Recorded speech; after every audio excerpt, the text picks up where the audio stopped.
Damas y caballeros, tengan ustedes muy buenos días. Queremos saludarles y darles la cordial bienvenida a este octavo seminario internacional Tecnología y regulación de mercado energético como sector estratégico en el Ecuador. Quiero también saludar la presencia de las distinguidas autoridades que se encuentran en este momento en la mesa principal. Saludar al señor doctor Pedro Páez Pérez, superintendente de control del poder de mercado, al doctor Victorio Auxilia, presidente de la OLADE, al ingeniero Paulo Rodríguez, vocal del Consejo de la Judicatura, al ingeniero Alfonso Espinosa Ramón, rector de la Escuela Politécnica Nacional, quien va a ser nuestro anfitrión en estos 2 días. Es importante pues que contemos con la presencia de todos ustedes y también con otras distinguidas autoridades. Segundo, intervención, palabras de bienvenida del ingeniero Alfonso Espinosa, rector de la Universidad Politécnica Nacional. Distinguidas autoridades, señoras y señores, hoy nuevamente la Escuela Politécnica Nacional tiene el agrado de recibir a ustedes para un breve evento relacionado con el control de mercado. Ya anteriormente la superintendencia había realizado otros eventos similares sobre diferentes áreas que son de interés para el país. El control de mercado es fundamental para garantizar una adecuada competencia y una adecuada oferta de servicios tanto con calidad como precios a los usuarios. No es una cuestión nueva en los países latinoamericanos, ni tampoco en los países del norte. Debe recordarse que hace algunos años en los mismos Estados Unidos hubo una preocupación enorme a raíz de los apagones en el estado de California, donde luego de las averiguaciones correspondientes se encontró que obedecía no a cuestiones técnicas, sino sencillamente pues a un acuerdo al que habían llegado los diferentes oferentes de servicios de energía para restringir la oferta y de esa manera optimizar las ganancias. En los mismos Estados Unidos se dieron un conjunto de medidas para controlar esos aspectos. Por lo tanto, el que también en el Ecuador comencemos a discutir sobre las posibilidades que existen de ampliar la capacidad del Estado y ampliar también pues, la capacidad de la ciudadanía para contar con servicios de calidad siempre es bienvenido. Por parte de la Escuela Politécnica Nacional, señoras y señores, tengan ustedes plena confianza de que siempre estaremos abiertos a colaborar en estos aspectos que son de interés tanto para la academia, para el Estado como para la ciudadanía en general. Sean ustedes bienvenidos. Muchas gracias.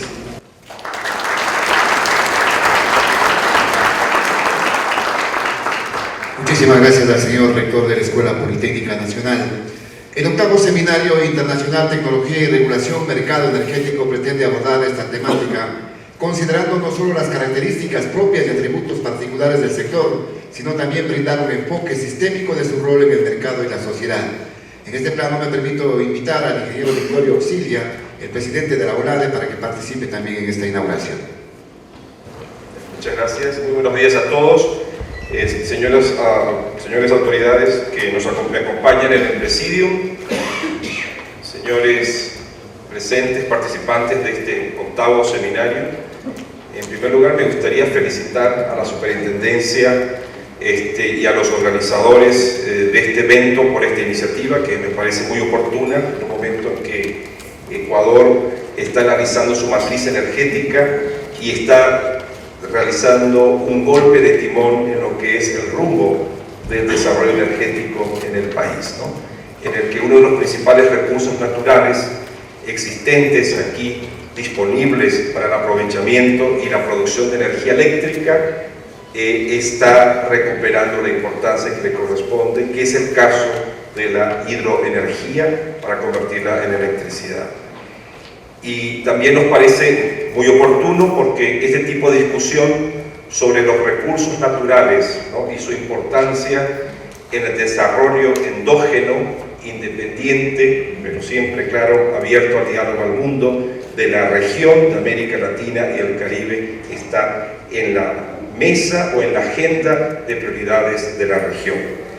Y me gustaría también destacar que para nosotros en OLADE es un motivo de gran felicidad estar aquí en esta casa de estudios, en la Escuela Politécnica Nacional, donde se formaron profesionales excelentes que colaboran con el trabajo de OLADE, no solamente como consultores, sino también en el cuerpo directivo y de especialistas de energía en la organización.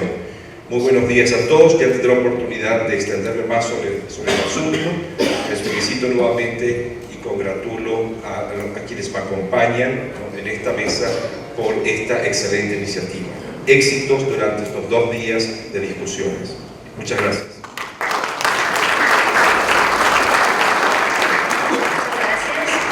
Invitamos también al ingeniero Pablo Rodríguez, vocal principal del Consejo de la Judicatura, a que participe en esta inauguración. Muchas gracias, buen día. De verdad me siento feliz de estar nuevamente en mi alma mater, en esta universidad, en esta escuela politécnica donde me formé. Me gradué hace ya 30 años, increíble. Para mí, les digo, es motivo de enorme satisfacción que un ingeniero los esté representando a ustedes en el Consejo de la Judicatura. Antes, hasta hace un par de meses, como presidente del Consejo y ahora como vocal. Y esto me recuerda algo que un tío querido mío me lo dijo cuando me gradué hace 30 años. Disfruta tu título y úsalo por 5 años, que es lo que te va a durar. Porque después la gente te buscará por lo que tú puedes hacer, lo que sabes hacer, y no lo que tu título dice. Y otras palabras también que vienen a la memoria de un rector de la Universidad de Guayaquil, hace pocos días cuando me invitaba para que les diera charlas a sus estudiantes y les mostrara cómo la vida te va preparando desde el inicio de una carrera profesional, un título profesional, con la vida aprendiendo a hacer cosas de servicio para los ciudadanos, para nuestros compatriotas. Es así que les digo, me siento muy honrado por la invitación, me siento muy satisfecho de haber aceptado, de haber venido para compartir con ustedes los momentos que se puedan sobre esta importante temática de seguro trascendental en la actual historia del Ecuador. No sé si me corresponde, pero también les quiero dar la bienvenida y desear que este par de días sean un profundo éxito, porque esto será bien para todos en el Ecuador y la región. Muchísimas gracias. Agradecemos también al señor ingeniero Pablo Rodríguez, estudiante de la Politécnica Nacional. En este punto quiero indicarles que la Superintendencia de Control del Poder de Mercado tiene a su cargo el cumplimiento de la Ley Orgánica de Regulación y Control del Poder de Mercado, cuyo objetivo es evitar, prevenir, corregir, eliminar y sancionar el abuso de operadores económicos con poder de mercado. En este punto también invito cordialmente al señor Superintendente de Control del Poder de Mercado, el doctor Pedro Páez Pérez, para que sea el encargado de inaugurar este 8º Seminario Internacional. Buenos días a todas, a todos. Muchísimas gracias a los compañeros de la mesa directiva, a los distinguidos expertos internacionales que nos acompañan, a todos ustedes por estar aquí presente, pero de manera muy particular, muchísimas gracias a los compañeros de la Superintendencia en estos 7 meses, escasos 7 meses de vida en los que hemos empezado de cero. Este es el 8º taller internacional que estamos realizando. Así que les pido en primer lugar un aplauso muy fuerte para los compañeros de la Superintendencia. Y es un trabajo más intenso todavía porque esto se da en el marco de un esfuerzo enorme de recorrer las provincias, instalando preocupaciones, generando opciones para las universidades, para los empresarios, para el ciudadano de a pie, tratando de armar una alianza estratégica con las universidades, porque creemos que este tema, que es totalmente nuevo y muy delicado, tiene que desde el principio garantizar al país un tratamiento absolutamente riguroso y responsable. Por eso, el que hacemos por enésima vez eventos con la Escuela Politécnica Nacional, por eso es que estuvimos antier en la Universidad de Guayaquil y ayer en la Universidad Católica, por eso es que continuamos con este tipo de eventos que convocan a segmentos específicos de los profesionales. En este caso, el tema de los ingenieros eléctricos, ingenieros civiles. Estuvimos aquí mismo en esta misma aula con el primer taller dedicado a la serie Tecnología y Regulación de Mercados en América Latina, discutiendo las TICs, las tecnologías de la información y la comunicación. Y con la misma perspectiva que hicimos ese formato, estamos trabajando ahora. Por favor, que todos, inclusive los compañeros que nos están siguiendo a través del internet, acuérdense de nuestra página web www.scpm.gov.es, estamos instalando grupos de discusión a través de nuestras redes sociales, del Twitter, del Facebook y los blogs que estamos implementando. Estamos despertando la inquietud de las distintas carreras, de los distintos grupos profesionales. En la ocasión anterior, inmediatamente a esta reunión, inmediatamente a este evento, tuvimos una reunión con el rector de la Politécnica, con otros rectores también, en algunos de ellos con presencia de las autoridades. En ese caso fue la Superintendencia de Telecomunicaciones, el Ministerio de Telecomunicaciones y Senatel, para ver cómo podemos empezar a financiar líneas de investigación concretas que le den continuidad a este tema y que permitan no solamente ayudarnos a detectar los problemas, a documentar denuncias concretas, que es lo que nos está faltando, ya les voy a contar por qué, y a encontrar soluciones técnicas. Sobre esa base estamos generando toda una serie de opciones en la que inclusive nosotros estamos en condiciones de ayudar a levantar cátedras, a poner cátedras en Derecho a la Competencia, a poner cátedras en cuestiones de organización industrial en la economía, pero también en peritajes específicos en las distintas áreas. Hemos conseguido ya, están a disponibilidad de ustedes, 20 becas al exterior para especializarse en estos temas, hasta con 4 años de financiamiento completo para que puedan sacar el PhD. Tanto para los profesores investigadores como para los profesores que se involucren en la dirección de tesis ligadas a temas que nos ayuden a detener los abusos de los monopolios.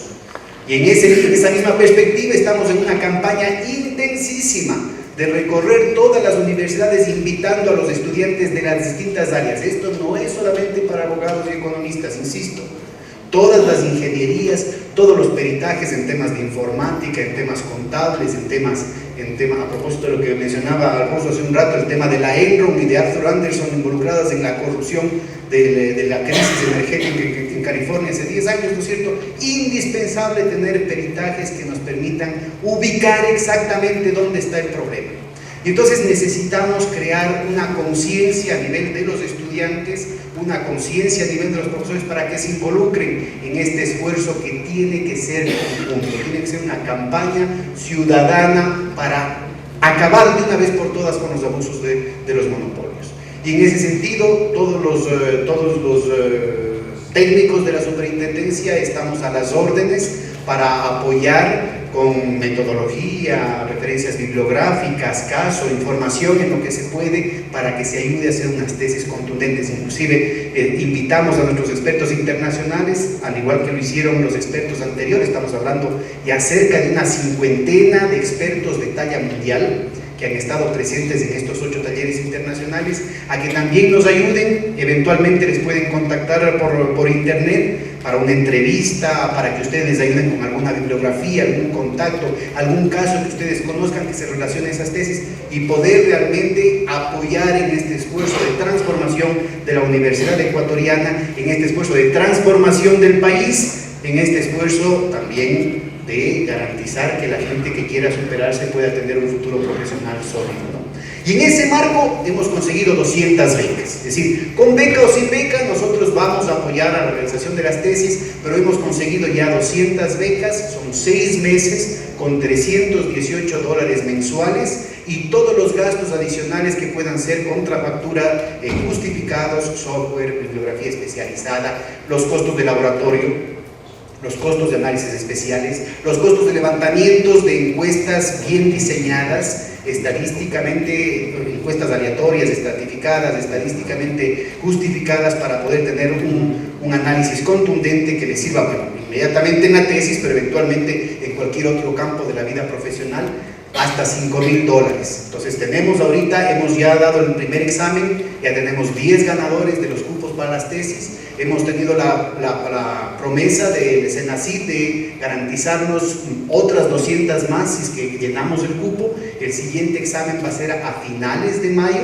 así es que por favor ustedes métanse en la página web nuestra, ahí tienen las condiciones del examen. Usted puede dar las veces que quiere el examen sin ninguna penalización y sin ningún costo.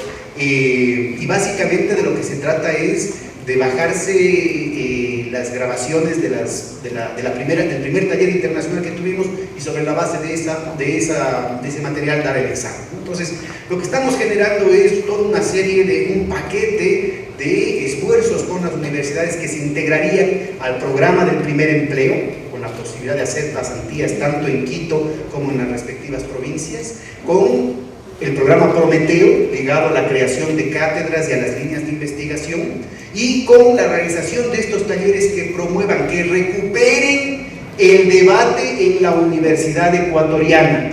30, 40 años de sequía en la universidad ecuatoriana, un déficit gigantesco, no solamente aquí, Alfonso, en América Latina. ¿Cuánto extrañamos el papel de la Politécnica de la época de Paulo Rodríguez, cuando permanentemente hacía pronunciamientos respecto a la realidad nacional en los distintos temas técnicos en los que paulatinamente el silencio se fue apoderando del escenario nacional, dando la platea exclusivamente a los tres gurús de siempre en cada uno de los temas? Y ya sabemos que si los únicos que pueden hablar de finanzas y de monedas son los banqueros, ¿para dónde va a llevar el agua de la discusión pública, no es cierto? Parte fundamental de lo que estamos haciendo, compañeros, si estamos luchando contra los monopolios, es luchar contra el monopolio del conocimiento. Y por eso es fundamental involucrar a la universidad, a los colegios profesionales y a los estudiantes a discutir con seriedad estos temas que son fundamentales para el país.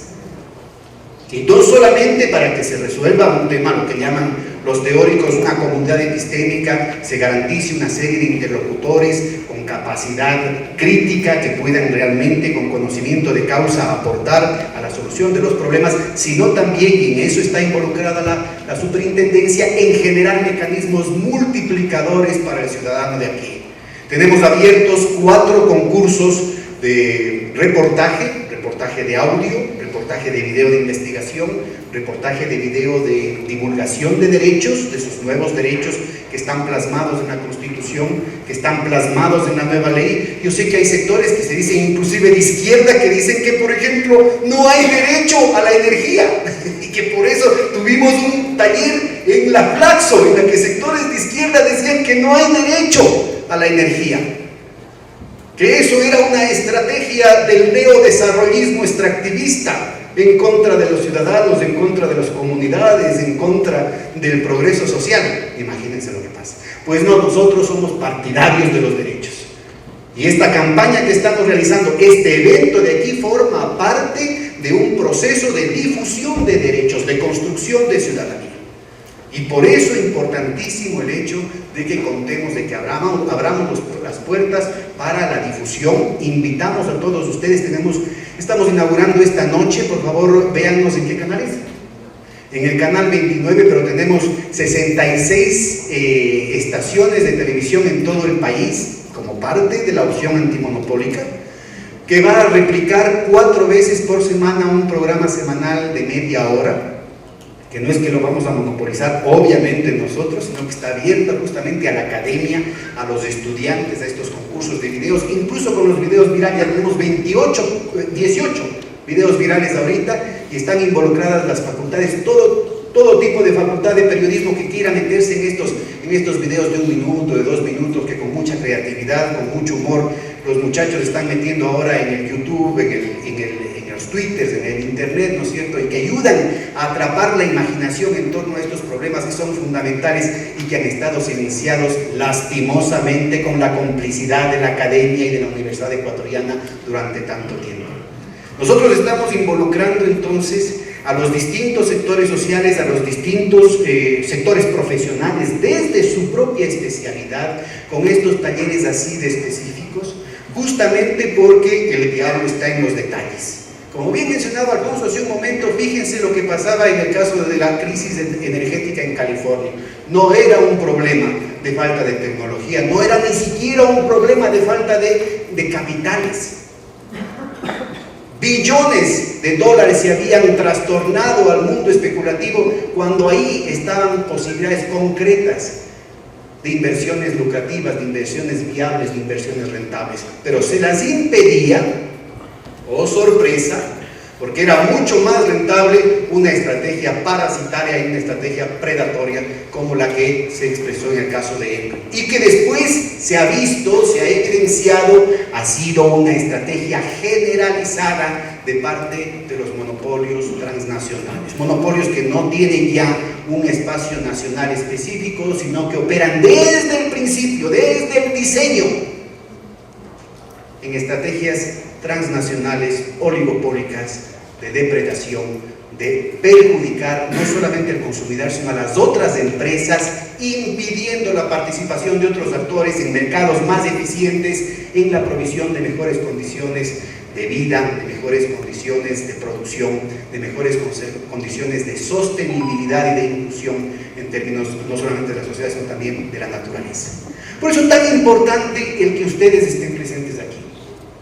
Es indispensable un esfuerzo multidisciplinario en el que se involucren las ciencias duras, pero no desde el autismo, en la que se involucren las ciencias duras en diálogo permanente, también, por ejemplo, con el tema de la auditoría. El papel de Arthur Andersen, la famosísima firma auditora internacional en el escándalo de Enron, fue fundamental para no solamente para cubrir la corrupción y la podredumbre, sino también para diseñar los mecanismos y las mañas con las que se engañaba a la población, con las que se explotaba al conjunto de la sociedad norteamericana. Y después vemos que ese patrón se reproduce, pero en todos los niveles, incluyendo en el tema de la especulación y la distorsión estructural en los precios de las materias primas y de la energía. En el año 2008, que estaba yo de ministro, nosotros logramos hacer el seguimiento de que un mismo barril de petróleo se vendía 13 veces, y no en condominio, se vendía en exclusividad 13 veces. Resulta ser que después nos enteramos de que esas cifras se quedaban cortas. Hay evidencia contundente de que un mismo barril de petróleo, así como un mismo lingote de oro, así como un mismo cargamento de trigo, se vende más de 100 veces en los mercados especulativos. Y eso no se puede hacer sin la participación de abogados muy bien pagados, de economistas muy bien pagados, de ingenieros espaciales y de doctores en ciencias duras que están comprados, ¿no es cierto?, por Wall Street y por la City de Londres para diseñar estos mecanismos de embaucar a la gente. Necesitamos crear espacios de cooperación, de colaboración, de diálogo multidisciplinario para encontrar los problemas y buscar soluciones. Precisamente esta serie, Tecnología y Regulación de Mercado en América Latina, busca ese enfoque a la tarea de la superintendencia. En general, ustedes tienen que estar conscientes de que el enfoque de las agencias de regulación antimonopólica está enmarcado en una perspectiva neoliberal, en una perspectiva que en economía, de una escuela específica de la economía que es monopólica y predominante lastimosamente, que es la economía neoclásica, que pretende contraponer a la existencia testaruda de monopolios en todos lados la utopía de la competencia perfecta. Y desde esa perspectiva se hacen una serie de priorizaciones, de escogitamientos muy sesgados, en los que en los hechos, en muchos casos, lo que se hace es a veces destruir monopolios locales para permitir la penetración de monopolios transnacionales. Por eso tan importante que el discurso neoliberal de la Organización Mundial del Comercio, del Fondo Monetario Internacional, del Banco Mundial, de los tratados de libre comercio, de los tratados bilaterales de inversiones, este tipo de cosas. Nosotros estamos planteando otra visión. Tenemos que ubicar cuál es el potencial que tenemos ahorita a nuestro alcance, cuál es la dinámica de la tecnología mundial en los temas de TICs, en los temas de aeronáuticas, como tuvimos hace un mes en Guayaquil, y ahora en el tema de la energía, para ver cuáles son los elementos institucionales, culturales, económicos, empresariales, legales, que impiden que nuestro país pueda acceder a esa dinámica de incorporación tecnológica. Y para eso necesitamos el trabajo permanente y continuo, el compromiso de todos ustedes y todos ustedes que nos están siguiendo a través del Internet. Es fundamental. La superintendencia sola no puede hacer las cosas. No solo porque físicamente no podemos, es porque no queremos hacerlo. Sería una pesadilla el pretender que en lugar de la ciudadanía aparezca una entidad estatal que desde una perspectiva paternalista defina y resuelva todos los problemas de la gente en todos los contratos, en todas las transacciones, en todos los rincones del país. Insisto, de lo que se trata es de construir ciudadanía. Y ustedes pueden formar parte central, fundamental de ese proceso, precisamente dando un espacio para el debate técnico de altura, riguroso, responsable, pero al mismo tiempo creando los espacios de multiplicación, de amplificación de ese conocimiento para que la gente se sienta empoderada y desde la dignidad diga, bueno, yo también tengo derecho de opinar sobre un tema que atañe a mi vida, que atañe al futuro de mi país, que define el futuro de mis hijos.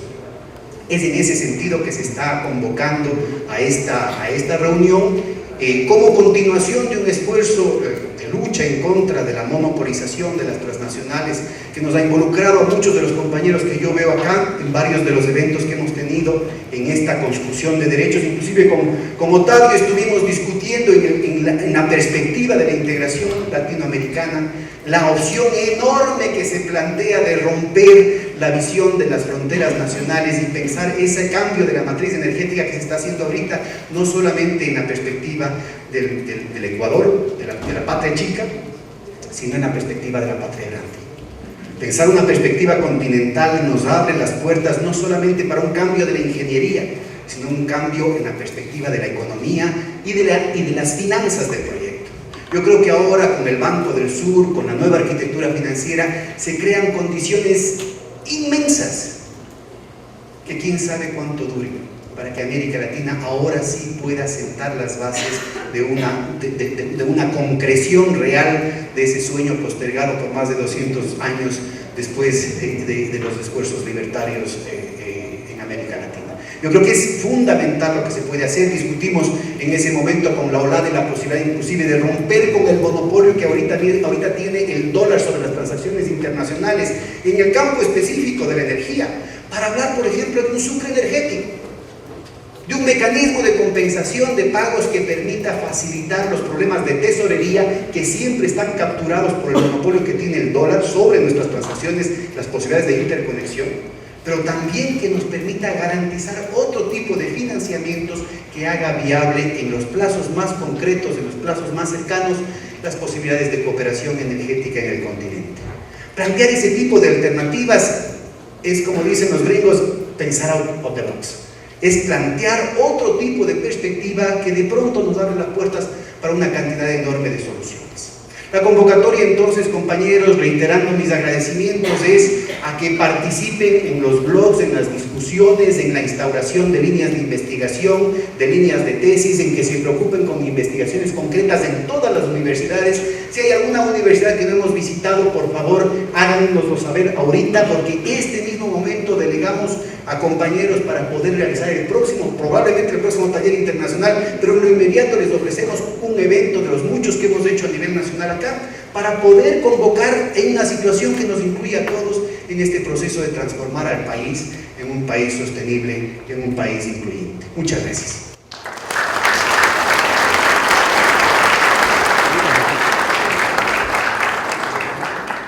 Gracias también por esta intervención del doctor Pedro Páez Pérez, superintendente de control del poder de mercado.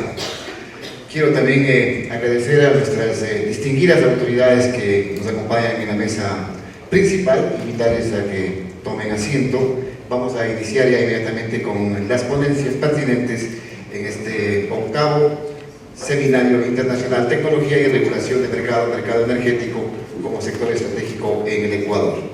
Invitar también inmediatamente al presidente de OLAD, Victorio Auxilia, que será el primer ponente en esta mañana. Él va a versar sobre un tema importante, el contexto energético de la región, perspectivas generales. Así que vamos a recibir también con un fuerte aplauso a Victorio Auxilia, presidente de la OLAD, con este importante tema. Bueno, de nuevo muy buenos días. Siempre una responsabilidad muy grande hablar después del doctor Pedro Páez, ¿no?, que habla con tanta claridad y muestra las cosas tal cual como son, ¿no? Descortina prácticamente el velo que cubre entre el sujeto de conocimiento y el objeto de conocimiento, en un ejercicio epistemológico, ¿no? Bastante interesante. Así que, doctor Pedro Páez, qué responsabilidad hablar después de usted, ¿no? Muy bien, entonces lo que vamos a presentar, ya aprovecho para agradecer no solamente la invitación para ayudar en la organización de este seminario, sino para compartir con ustedes algunas ideas, ¿no? Compartir con ustedes algunas informaciones sobre la energía en América Latina y el Caribe, y celebrar que este tipo de discusión se realiza en la academia, ¿no? O con la fuerte participación de la academia, ¿no? Es por eso que para nosotros es un placer estar aquí y también recibir a colegas, ¿no? De otros países. Aquí está con nosotros la doctora Leticia Campos, del Instituto de Investigaciones Económicas de la Universidad Nacional Autónoma de México, ¿no? Una de las principales referentes en la academia sobre la reflexión relacionada con el sector eléctrico mexicano y también con el sector energético en general de México. Así que, doctora, qué gusto verla aquí con nosotros también, ¿no? Muy bien, entonces, aquellos que tenemos más de 35 años, más de 40, más de 45 en realidad, ¿no? Durante las décadas de 1980 y 1990, fuimos invadidos prácticamente con un tipo de ideología en la que se resaltaba la sociedad de la información, la sociedad del conocimiento, ¿no? Muy bien, el conocimiento evidentemente es útil, ¿no? Y extremadamente útil para realizar las transformaciones en la naturaleza dentro de las actividades económicas, ¿no? Y darnos mejores condiciones de vida, ¿no? Y mejores condiciones tecnológicas y de eficiencia al sector productivo, ¿no? Realmente es extremadamente importante, pero nos olvidábamos, parece, cometiendo un error ya resuelto en la filosofía hace cerca de 800 años por Santo Tomás de Aquino, que nos decía que de la nada nada viene y a la nada nada va. Daba la impresión que la materia prima, que los recursos de la naturaleza, de los cuales somos ricos, los países en desarrollo en particular, no valían nada. Dentro de esa ideología que acompañó la ideología neoliberal ya expuesta por el doctor Páez, los precios, es decir, dentro de esa ideología se daba a entender que la materia no valía nada y porque que los recursos no valían nada. Entonces era muy fácil entender por qué cayeron. No fue el único motivo, pero eso ayudó a generar una sensación de que solamente la información, el conocimiento, ¿no? Se daba como ejemplo a los países que sin recursos, ¿no? Que sin recursos naturales habían avanzado. Muy bien, son ejemplos realmente interesantes para estudiar, pero nos estábamos cayendo en una ideología, diríamos, del pragmatismo, del idealismo, donde la materia no valía nada, donde el recurso no valía nada, lo cual fue muy conveniente para generar utopías, como la que explicó aquí el doctor Pedro Páez, de la competencia perfecta, ¿no? De los mercados, ¿no? Pero ideologías en las que también solamente el conocimiento, por lo tanto las tecnologías, las licencias, ¿no? De aprovechamiento tecnológico para las industrias valían, ¿no? Eso fue muy conveniente también para hacer que los activos de nuestras utilities, ¿no? De nuestras empresas de energía cayeran durante un periodo en la que fueron privatizadas, ¿no? Bastante interesante, bastante conveniente ese tipo de ideología para desvalorizar, es decir, para reducir el valor real, ¿no? De las empresas de energía, comprarlas a precio, diríamos así, reducido, bueno, y después generar con esa visión predatoria solamente ganancias para un sector de la sociedad, ¿no? Generar crecimiento económico, sí, pero para un sector de la sociedad, y olvidarse del gran sector, o de todos los segmentos de una sociedad, ¿no? Entonces, esa ideología, felizmente, ¿no? Ha sido puesta en tela de juicio en los últimos 10 o 15 años, a pesar de que ya existían intelectuales que en las décadas de 1970, 80 y 1990 ya apuntaban los defectos, ¿no?, los pies de barro, ¿no?, de esa ideología. Y bueno, hoy día tenemos un espectro, ¿no?, en el que se discute la importancia que tienen los recursos naturales y los recursos de energía para el desarrollo de nuestros países, ¿no? Y no caer en ese cuento, ¿no?, de que exportando nuestra materia prima, ¿no?, nos vamos a volver ricos de manera sostenible, ¿no? Que estos recursos sirven para el desarrollo de la región. Entonces ahí tienen mucho que ver discusiones como la integración productiva a nivel de industrialización entre nuestros países y la utilización de nuestros recursos para el desarrollo de nuestros pueblos, ¿no? Y no generar ese tipo de ejercicio, ¿no?, predatorio del bolsillo, inclusive de pueblos hermanos finalmente, ¿no?, con Estados Unidos como pueblo, ¿no?, en el que la Enron, el caso de la Enron que fue citado aquí por Pedro Páez, ¿no?, capturaron poco antes de anunciar, ¿no?, su caída en las bolsas de Wall Street, ¿no?, capturaron 50.000 millones de dólares del bolsillo de, no solamente de empresas pequeñas, sino de ciudadanos norteamericanos y del mundo también, y fueron engañados. 50.000 millones de dólares. Ese es el rombo, el agujero financiero generado por ese tipo de ideología, de idealismo, ¿no?, donde se aprovechaba bastante esa ideología para hacer dinero para pocos. Claro que los ejecutivos de Enron salieron ricos y Enron pobre, así como el caso de los bancos que quiebran, banqueros ricos, bancos pobres, pueblo pobre, ¿no? Es una lógica bastante interesante y bastante crítica, ¿no? Bueno, entonces paso mi presentación. Creo que tengo el control aquí, no del mercado, pero sí de la presentación, para conocer entonces la Organización Latinoamericana y Caribeña de Energía. Estamos cambiando de nombre, ¿no? Es una organización creada hace 40 años, ¿no?, y tiene el privilegio, ¿no?, y el honor, así como la Secretaría General de UNASUR, de tener como sede a la ciudad de Quito. Son los dos únicos organismos internacionales que tienen como sede la ciudad de Quito. Es decir, las agencias de Naciones Unidas aquí tienen una sucursal, vamos a decir así, ¿no? Tienen un grupo de gente que responde a Nueva York o a París, dependiendo del tipo de agencia, ¿no?, o a Ginebra, ¿no? Pero en el caso de OLADE tiene la sede en Quito, como UNASUR. Está compuesta la organización por 27 países miembros, ¿no?, y un país participante que es Argelia, en el norte del África, ¿no?, y tiene como misión contribuir a la integración energética, al desarrollo energético sostenible, etcétera, ¿no?, mediante la cooperación entre los ministerios de energía de los Estados miembros, ¿no? Bueno, voy a hacer una descripción de qué representamos desde el punto de vista de los hidrocarburos, ¿no? En la actualidad, año 2012, 2011, datos de 2011 en realidad, representamos en petróleo el 20% de las reservas probadas de petróleo, ¿no?, del 1.7 billones en realidad, ¿no?, trillones para los americanos, ¿no?, 1.7 billones de barriles, ¿no?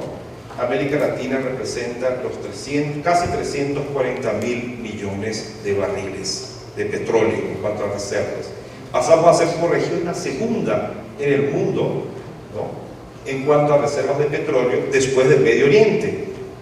Es por eso, evidentemente, que América Latina tiene una importancia estratégica en un mundo que continuará adicto al petróleo en el área de energía, por lo menos en los próximos 30 o 50 años. Eso es innegable, ¿no? Por más que existan los biocombustibles, por más que exista la manera hoy día de aprovechar la energía eléctrica, ¿no?, para el transporte, ¿no?, el petróleo y el gas natural, ¿no?, y el carbón mineral continuarán siendo, ¿no?, diríamos así, en el vector que corresponde a la energía primaria, los combustibles más importantes. Eso es innegable en los próximos 30 o 50 años. Después de eso, la energía nuclear. Y por eso es que, ojo con el tema de las tecnologías nucleares. Dentro de 50 años, cuando ya exista menor cantidad de producción en petróleo, gas natural y carbón mineral, no exactamente en ese orden, ¿no?, la energía nuclear es la que se va a imponer para la producción de energía de base. Ustedes como ingenieros eléctricos saben muy bien lo que significa eso, ¿no? La energía eólica no puede sustituir, ¿no? La energía hidroeléctrica también, pero será complementada en caso que no exista ese recurso, ¿no?, por la energía nuclear. Entonces, la cooperación en energía nuclear es algo fundamental. Quien detenga las tecnologías de transformación del combustible uranio a energía eléctrica dentro de 50 años va a tener la tecnología, ¿no?, y quienes tengan las reservas de uranio. Muy bien. En cuanto a gas natural, no tenemos tanta importancia en el mundo, ¿no? Tenemos 4 o 5% de las reservas, ¿no? A ver, perdón, esta gráfica muestra, en el caso de América Latina, en la torta de la izquierda, la importancia de Venezuela. Venezuela tiene, en cuanto a petróleo, el 90% de las reservas probadas de petróleo de toda la región. Después están Brasil, México, Ecuador y otros, ¿no? Fíjense la importancia que tiene Ecuador en lo que se refiere al petróleo, ¿no? Bueno, en cuanto a gas natural, tenemos un 4 o 5%, pero este recurso está mejor distribuido en la región, ¿no?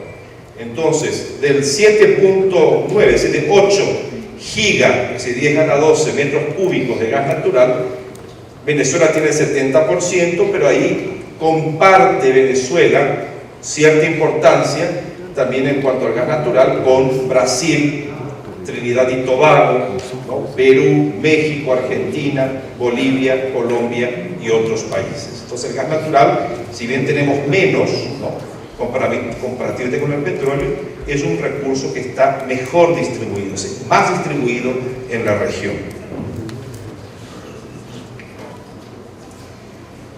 Bueno, en cuanto a la matriz de oferta total de energía en el mundo, que tiene mucho que ver con la demanda, ¿no?, nosotros estamos con 6.000 millones de barriles equivalentes de petróleo de demanda, y ven ahí ustedes la importancia de petróleo y derivados, 40% en esa matriz, es decir, la cantidad, es decir, la participación del petróleo, ¿no?, en nuestro menú energético de 40%, y eso continuará en los próximos años. Se podrá reducir un poco, pero su importancia continuará siendo grande en el menú energético, ¿no?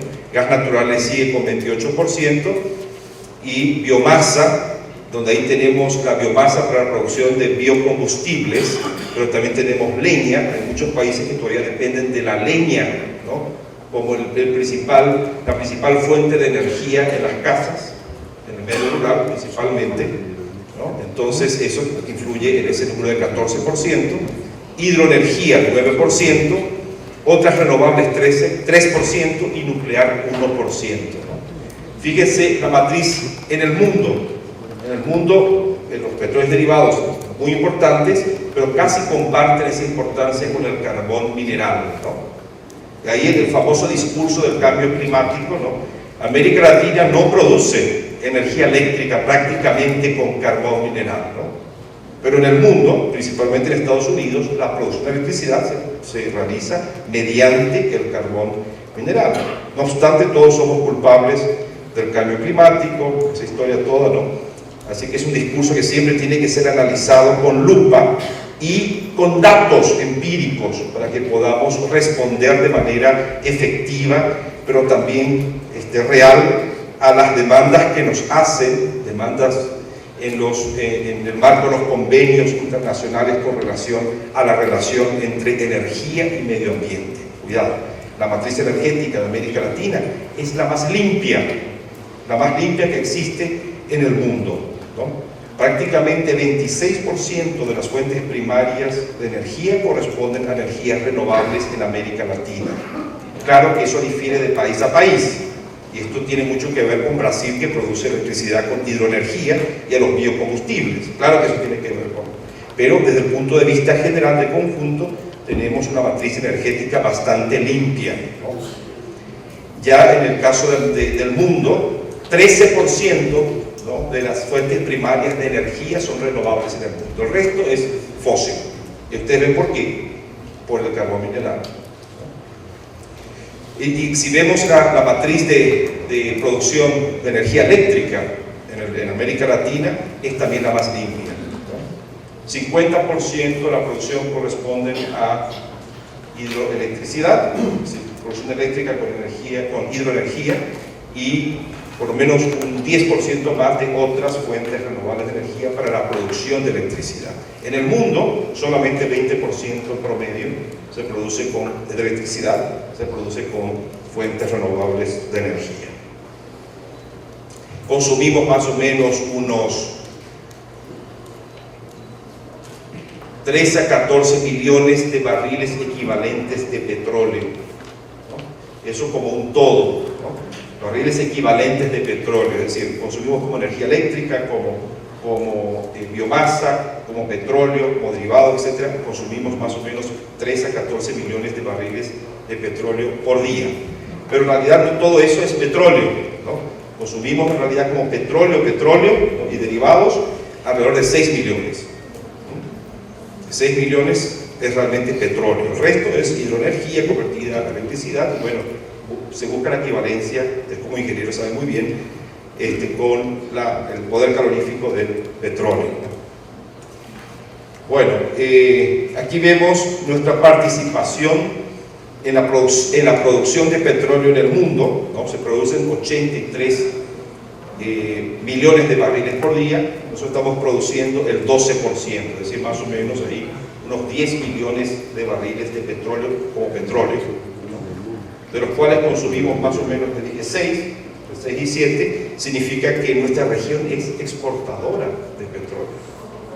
Si viendo así una primera fotografía, vemos que la región es exportadora de petróleo.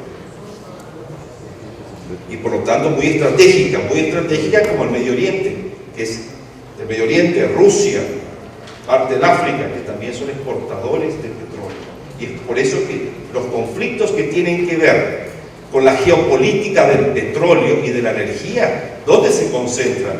¿Por qué no hay problemas, qué sé yo, en Suiza, por decirlo de esta manera, ¿no? Pero sí hay problemas en Libia, donde hay 44.000 millones de barriles de petróleo de reservas, 3 veces más lo que tiene México, como reservas probadas. 44.000 millones en Libia, en Irak, en Irán, ¿no? ¿Por qué hay problemas en esos lugares? Hay que reflexionar un poquito, ¿no? Tiene mucho que ver entonces, ¿no?, el control sobre los recursos naturales, en este caso el petróleo, la principal fuente de energía del mundo y que continuará siendo en el futuro. Y por tanto, nos toca a nosotros en América Latina, donde participamos del 20% de las reservas de petróleo y del 12% de la producción, pensar también desde un punto de vista estratégico con relación a esos recursos, ¿no? Bueno, aquí vemos el alcance de las reservas de hidrocarburos en América Latina, en este caso el petróleo, ¿no? Vemos en barra, vemos la producción, ¿no?, en miles de barriles, de millones de barriles por año, y vemos en un cuadradito, en el gráfico que corresponde a la línea, con unos cuadraditos de datos, vemos el alcance de reservas por relación a la producción, es decir, es el cociente entre reservas y producción anual.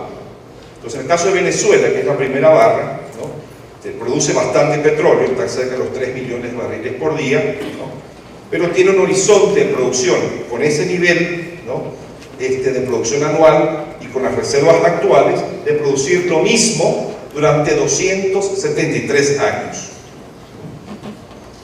Ahí tiene que haber también una cuestión tecnológica, ¿verdad? Porque es un petróleo pesado, entonces necesita una concentración diferente de capital y de tecnología con relación, por ejemplo, al petróleo en los países árabes, ¿no? Y en Brasil, que es también diferente, ¿no? México, 11 años, ¿no? Está produciendo prácticamente lo mismo de Venezuela, 2.700.000 barriles por día. Brasil, que produce 2 millones, un horizonte de 20 años. Colombia, que produce 1 millón de barriles por día, un horizonte de 7 años. Ojo, 7 años, ¿no? Argentina 12, Ecuador 34. Entonces, en cuanto a indicador de cociente entre reservas y producción, Ecuador está bastante bien con sus 30 años, bastante confortable, ¿no? Crédito Vago 16, y bueno, ahí vemos los demás países, ¿no? Si viésemos el cuadro con relación a gas natural, el gráfico, veríamos ahí México, el mayor productor de gas natural, ¿no? Le sigue Argentina, Venezuela, Trinidad y Tobago, que es un país pequeño, ¿no? Está en el Caribe, por su conjunto de islas, ¿no? 500.000 habitantes, y produce prácticamente la cantidad de gas natural de Argentina, que tiene más de 40 millones de habitantes, ¿no? ¿Qué hace Trinidad y Tobago con su gas natural? ¿No? Son islas que están encima de yacimientos, está flotando sobre el gas natural del Caribe, ¿no? Trinidad y Tobago, ¿no? ¿Qué hacen el gas natural? Lo transforman, ¿no? A GNL, hacen la licuefacción del gas natural, está en estado gaseoso, en la presión normal, condiciones normales de presión y temperatura, ¿no? Lo licuan, ¿no? Reducen el volumen en casi 1000 veces, casi 600.000 veces, ¿no? A bajas temperaturas, ¿no? Y exportan entonces el gas natural como líquido prácticamente, ¿no? O exportan fertilizantes, ¿no? El gas natural es la fuente de hidrógeno más barata que existe. El gas natural es principalmente metano, ¿no? CH4, ¿no? Y etano, ¿no? Entonces ahí la cantidad de hidrógeno por átomo de carbono es una relación bastante favorable, entonces se convierte en la fuente más barata, más económica para obtener hidrógeno, ¿no? Y el hidrógeno, fíjense, cuando se hablaba de la economía de hidrógeno, en realidad nos estaba saliendo mucho de la economía de los hidrocarburos. Ahora, el hidrógeno sirve para fijar el elemento más abundante en el aire, que es el nitrógeno. El oxígeno 20%, el nitrógeno 70%. Entonces, para fijar el nitrógeno que necesitan las plantas, que muy pocas pueden obtenerse nitrógeno del aire, ¿no? Entonces se utiliza para los fertilizantes nitrogenados, urea, etc., ¿no? Entonces, Trinidad y Tobago es un gran exportador de fertilizantes nitrogenados, ¿no? Y de gas natural líquido, ¿no? Bueno, Brasil está allí también como una economía creciente en lo que se refiere al consumo de gas natural, Perú, Bolivia, etc., ¿no? Ahí ven Venezuela, que produce poco gas natural para la cantidad de reservas, tiene entonces un horizonte de 126 años para la producción de gas natural.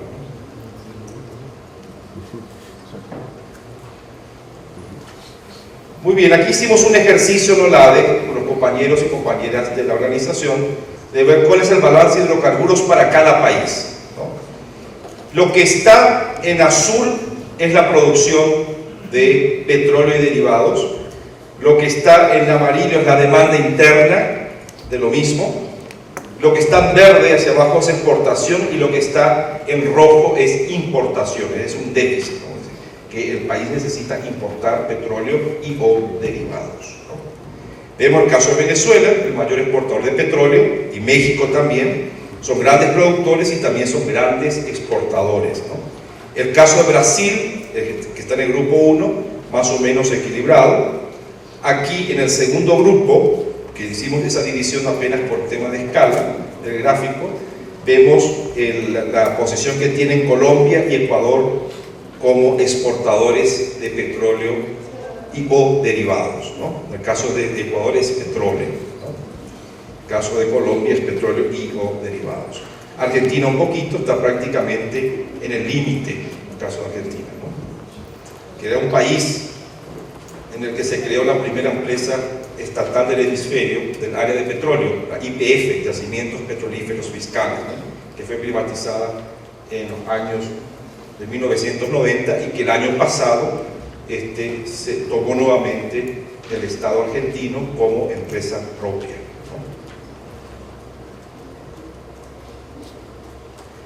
¿no? Aquí vemos el caso de los países del Caribe y Perú, bueno, que son países importadores, ¿no? Caso Cuba, República Dominicana, aquí está el ministro de la embajada, el ministro no está. Perú, importador, Trinidad y Tobago, bueno, está ahí como exportador de petróleo, bueno, y los demás países en el grupo 4. Si hacemos el mismo ejercicio con el gas natural, tenemos también los siguientes grupos, ¿no? El primero, donde vemos a Trinidad y Tobago como el gran exportador de gas natural, ¿no? Y lo hace como gas natural líquido, ¿no? En el segundo grupo, el gran exportador es Bolivia, ¿no? Y Bolivia exporta su gas natural principalmente a dos países, no únicamente en realidad, a dos países, que es el caso de Brasil y de Argentina, ¿no?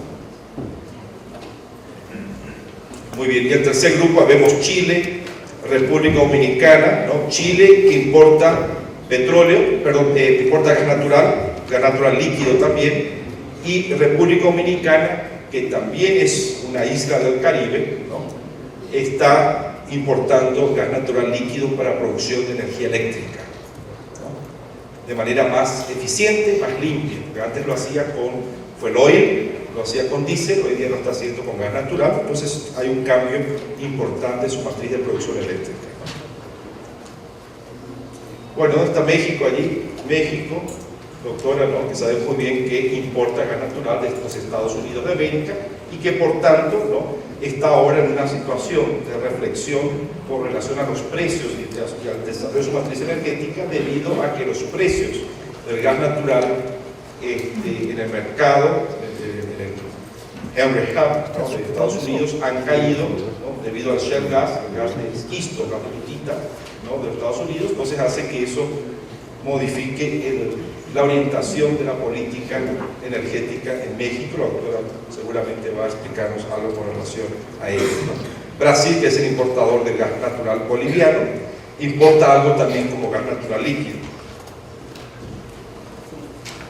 Bueno, es el gráfico de los grandes exportadores de petróleo y gas natural, ¿no? Ahí Ecuador está como un ejemplo de exportador de petróleo.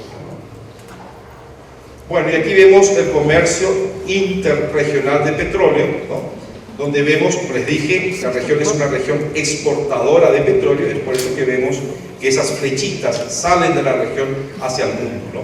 ¿Y a quiénes exportamos? Bueno, a los Estados Unidos de América, Venezuela, ¿no?, a Europa, ¿no?, exportamos a China, exportamos al resto de Asia, y bueno, ahí hay un intercambio también de petróleo entre México y Estados Unidos, ¿no?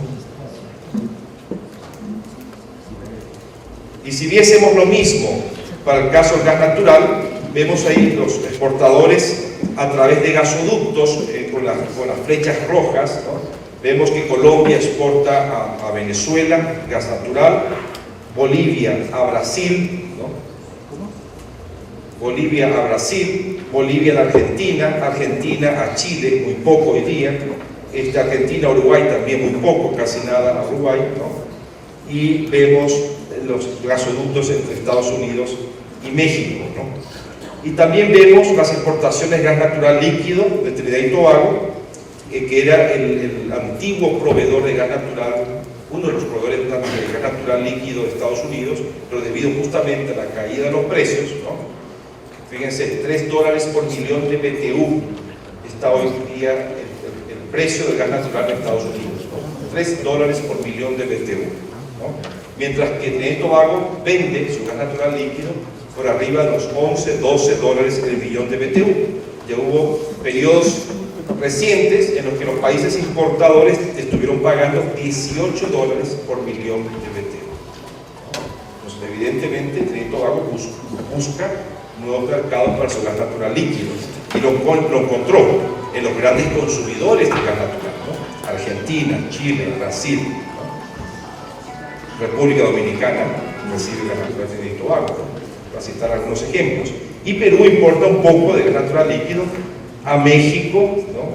Y también a Estados Unidos.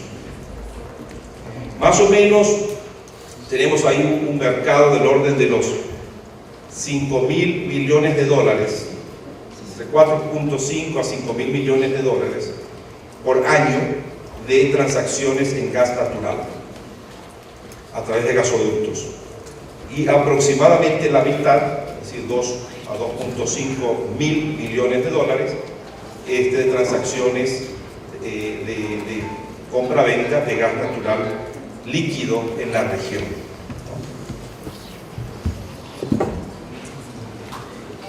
Bueno, esto es con relación a la capacidad de refinación. Tenemos un 9% de los 93 millones de barriles por día. El mundo tiene esa capacidad de refinación hoy en día, ¿no? Todavía hay una reserva allí de unos cuantos billones, ¿no? De unos 5 o 6 billones de barriles por día que se pueden refinar, ¿no? El consumo mundial del petróleo está más o menos parado, es decir, esta reserva se va a mantener por un buen tiempo. Justamente la región de América Latina es la que está creciendo en cuanto a consumo de derivados, más o menos unos 180.000 barriles por día de crecimiento por año. No sé si me entienden, ¿no? Entonces estamos creciendo unos 180.000 barriles por día, ¿no? Y a pesar que existe una diferencia en la reserva de capacidad de refinación, ¿verdad? Es algo a pensar en el futuro porque es una de las únicas regiones del mundo que está creciendo en cuanto a consumo de combustible, ¿no? Claro, China mucho más, India mucho más por razones obvias, ¿no? Y África, que es la región que todavía se tiene que desarrollar bastante, grandes oportunidades, ¿no? Espero que ellos aprendan de lo que ha pasado en América Latina, para que no ocurra lo mismo, ¿no? En cuanto me digo a la depredación de los recursos. Bueno, aquí entonces vemos, hay un gráfico en el que estamos viendo, en azul, la barra azul es oferta de petróleo crudo, pero para el país, no la producción total, ¿no? Y la oferta para el país, en rojo la capacidad de refinación y en verde la oferta de derivados, ¿no? Entonces vemos el caso de Brasil, que entonces esa oferta interna de derivados es mayor, entonces demuestra la necesidad de importación de derivados en el caso de Brasil, ¿no? Por ejemplo. El caso, vean, de Venezuela, que es el tercer ejemplo allí, la oferta interna es grande, en el azul, la capacidad de refinación también es grande, inclusive mayor a la producción, y la oferta de derivados es menor a esa oferta interna y a la capacidad de refinación interna. Significa que en el caso de Venezuela también puede inclusive exportar derivados. Y veamos el caso de Ecuador, que está en el segundo grupo, ¿no? Ecuador, una oferta interna grande, ¿no? Una capacidad de refinación para esa oferta interna, claro, está igualada prácticamente, pero tiene una necesidad de importación de derivados, ¿no? Que es la gran pregunta que se hace el gobierno desde hace muchos años, ¿no? De cómo es que un país petrolero puede estar importando derivados, ¿no? Esa es la gran pregunta que... Bueno, aquí vemos los demás países. República Dominicana, importador de derivados. Bueno, Panamá totalmente, no refina ni siquiera. Honduras también, y Paraguay también hay como casos, y otros, ¿no? Como casos de grandes importadores de derivados, ¿no? ¿Qué pasa con el sector eléctrico, no? En consumo de electricidad per cápita, fíjense, aquel primer país es Trinidad y Tobago, ¿no? Con 6.000 kilovatios hora de consumo por habitante por año. 6.000 es más o menos la mitad de lo que consume un norteamericano en los Estados Unidos de América. 10.000, 11.000 kilowatts, es decir, el consumidor más voraz del mundo, ¿no? Consume más o menos unos 10.000 a 11.000 kilovatios hora por habitante por año, ¿no? Trinidad y Tobago más o menos la mitad. Y les dije, en el caso de Trinidad y Tobago, además de la población pequeña, ¿qué pasa? Que tienen una gran producción industrial para convertir ese gas natural gaseoso en gas natural líquido y bueno, en convertir también el hidrógeno en amoníaco, en urea, bueno, en fin, en fertilizantes nitrogenados, ¿no? Chile, ¿no? También por su minería, está ahí en los 3.000, 3.500 kilovatios por hora, pero el promedio en América Latina está en el orden de los 2.000 kilovatios hora por habitante por año, ¿no? Es un consumo bastante bajo. Si uno compara, por ejemplo, este indicador con Europa, Europa tiene el doble, 4.000 kilovatios hora por habitante, ¿no? Es decir, que allí hay una... Esto muestra que existe en principio una posibilidad de extender bastante el consumo el uso de la energía eléctrica, no es consumo. Ustedes saben bien por las leyes de la termodinámica que la energía eléctrica se transforma en realidad, ¿no? Bueno, entonces hay una gran posibilidad de expansión del sector eléctrico en toda la región. Sí, América Latina va a continuar creciendo, va a continuar necesitando de energía eléctrica, no solamente el combustible fósil, sino energía eléctrica, ¿no? Es una energía secundaria que puede provenir, usted sabe muy bien, de la transformación o del consumo, en ese caso, de los combustibles fósiles, pero también de la hidroenergía, de la energía eólica, que están instalando parques eólicos ahora en Ecuador, ¿no? De la energía geotérmica, la energía del subsuelo, ¿no? El grado geotérmico, que por el vulcanismo y otros motivos geológicos, Ecuador está en el cinturón de fuego del Pacífico y tiene entonces esa posibilidad de utilizar la energía geotérmica para la producción de alta entalpía, para la producción de energía eléctrica, entre otros recursos para fundamentar, o sea, para dar base a ese crecimiento, a esa expansión del sector eléctrico ecuatoriano. Y ahí vemos Ecuador, ¿dónde está? Ecuador está hacia la derecha, tenemos más o menos unos 1.000 kilovatios hora por habitante, ¿no? Si en Ecuador hay todavía una posibilidad de consumo de energía eléctrica bastante grande, ¿no? Pero eso también tiene mucho que ver con el tipo de matriz que existe aquí en Ecuador, las condiciones de clima de Ecuador, ¿no? Por ejemplo, el habitante de Quito consume poca energía eléctrica, es prácticamente para iluminación, porque cocina con gas licuado bastante económico, ¿no? En las casas, ¿no? Entonces, solamente es iluminación, refrigeración un poco, que no hace falta tanto. Una nevera aquí no tiene el mismo consumo que una nevera en Guayaquil, ¿no? Entonces, ustedes pueden imaginarse por qué de ese consumo relativamente bajo en la región, ¿no? Bueno, y ahí los países más centralizados, ¿no? Venezuela, Argentina, Uruguay, por otros motivos, Brasil, ¿no? Surinam, ¿no? Tiene un consumo bastante, México, un consumo bastante alto de energía eléctrica. Barbados no es un país industrializado, pero ustedes saben que allí, en el caso de Barbados, recibe los turistas, ¿no? Prácticamente la población se duplica de la isla. Entonces, en realidad, el consumo no es del habitante. Entonces, al dividir por el habitante, tenemos ahí un consumo aparente, ¿no?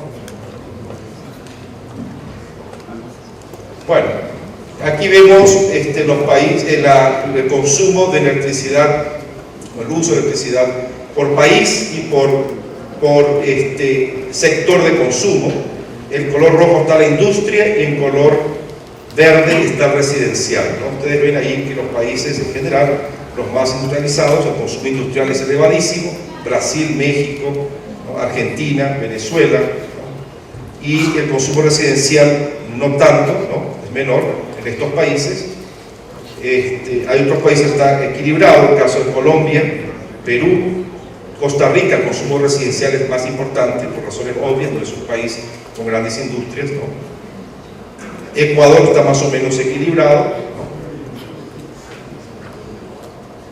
Cuba, bastante parecido al de Ecuador.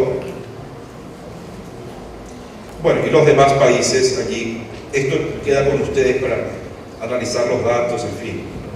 No vamos aquí a detallar tanto los datos, ¿no? Bueno, esto con relación a la producción mundial de electricidad. estamos con una producción mundial de 22.000 teravatios hora por año, así 22 por 10 a la 12, ¿no? Vatios hora, ¿no? Por año. América Latina entonces participa del 7% de esa producción, ¿no? Estamos hablando entonces de cuánto, de más o menos unos 1.500, ¿no? Teravatios hora por año. El país donde más se consume energía, donde más se produce energía eléctrica y se consume, ¿no? Es en Asia, Australasia, Europa, Norteamérica y Europa. Aquí a México le consideramos no como parte de Norteamérica, sino como parte de América Latina, ¿no? Que queremos traer a México para el sur, todo el mundo. Potencial y capacidad hidroeléctrica en América Latina y el Caribe, ¿no? En el primer grupo vemos el caso de hidroenergía, ¿no? Para la producción de electricidad, para la hidroelectricidad, ¿no? En total, en toda la región tenemos un potencial del orden de 700.000 megavatios. 700.000 megavatios. Y actualmente estamos aprovechando un 22%, 23% de esa capacidad, ¿no? De capacidad instalada, ¿no? Tenemos más o menos unos 150.000 megavatios instalados como centrales hidroeléctricas, ¿no? Y aquí vemos esa relación por países. Ustedes ven allí con un porcentaje, es la capacidad instalada hidroeléctricas sobre totales, ¿no? De todo tipo, sobre el potencial. Allí Brasil es el que tiene un potencial gigantesco, ¿no? 260.000 megavatios. Esto es el potencial viable económicamente, ¿no? Con ciertas restricciones ambientales. Esto podría cambiar un poco con el tema del cambio climático y los efectos en los próximos 50 años podría cambiar un poquito, pero es básicamente el número que manejamos, ¿no? Colombia, Perú, México, Venezuela, Argentina y Bolivia son los países con mayores potenciales de hidroelectricidad y con un aprovechamiento, ustedes ven, todos por debajo del 33%, ¿no? El caso de Colombia apenas un 10%, el caso de Bolivia 1%. ¿No? Bolivia hay una gran posibilidad entonces para la hidroenergía, ¿no? México, ¿no? También, Venezuela también, ¿no? Argentina también, ¿no? Y aquí el segundo grupo, ¿no? Donde también vemos la misma historia, capacidades intermedias, vamos a decir así. Ecuador está allí con uno de los mayores índices, ¿no? 25.000 megavatios, ¿no? Pero con un aprovechamiento del 10%, ¿no? Esto es en términos de potencia estamos hablando, ¿no? Y de capacidad instalada, no en términos de producción de energía. Muy bien, los demás países, esta República Dominicana, señor ministro, ahí tiene todavía una posibilidad de expandir su hidroelectricidad, pero ciertamente la importación de GNL desde el punto de vista económico debe ser más conveniente en este momento, ¿no? Hay razones económicas también, ¿no? Y ambientales, ¿no? Bueno, en generación eólica, ¿no? Aquí yo tengo una sorpresa, ¿no? Porque Argentina estuvo haciendo unas correcciones de sus valores. No hemos conseguido confirmar el valor en Argentina, que se considere esto, ¿no? Esto todavía no es oficial, tengo que confirmarlo con la Secretaría de Energía de Argentina, pero el valor que estamos identificando es de uno de los mayores potenciales de energía eólica del mundo, en el caso de Argentina. Es por eso que aparece con 2 millones de megavatios. 2 millones de megavatios, es un montón, ¿no? Es prácticamente 3 veces lo que tenemos en energía hidroeléctrica toda la región, ¿no? Pero esta cifra, por favor, me gustaría que la consideren de manera provisional, con pinzas todavía. Los otros valores sí están confirmados, ¿no? Totalmente. Vean el caso de Brasil con 142.000 megavatios, Chile, Colombia, México con 71.000 megavatios, un gran potencial eólico, Perú, Venezuela 45.000 y Ecuador con un potencial de 884 megavatios. Tenía información de que era más de 1.800, ¿no? De cualquier manera, el dato que estamos manejando también de 800, sí, alrededor de 1000 megavatios, ¿no? Y si sacamos a Argentina, todavía no podemos confirmar esto, ¿no? Tendríamos ahí unos 300 a 400 mil megavatios en energía eólica, ¿no? Si sacamos el número de Argentina, estamos hablando de 350 mil megavatios. Pero Argentina ciertamente por lo menos debe tener el potencial de Brasil, más o menos, ¿no? Por razones geográficas, ¿no? Bueno, y estamos aprovechando muy poco. Hoy día 3.200 megavatios instalados, 20 megavatios en el caso de Ecuador.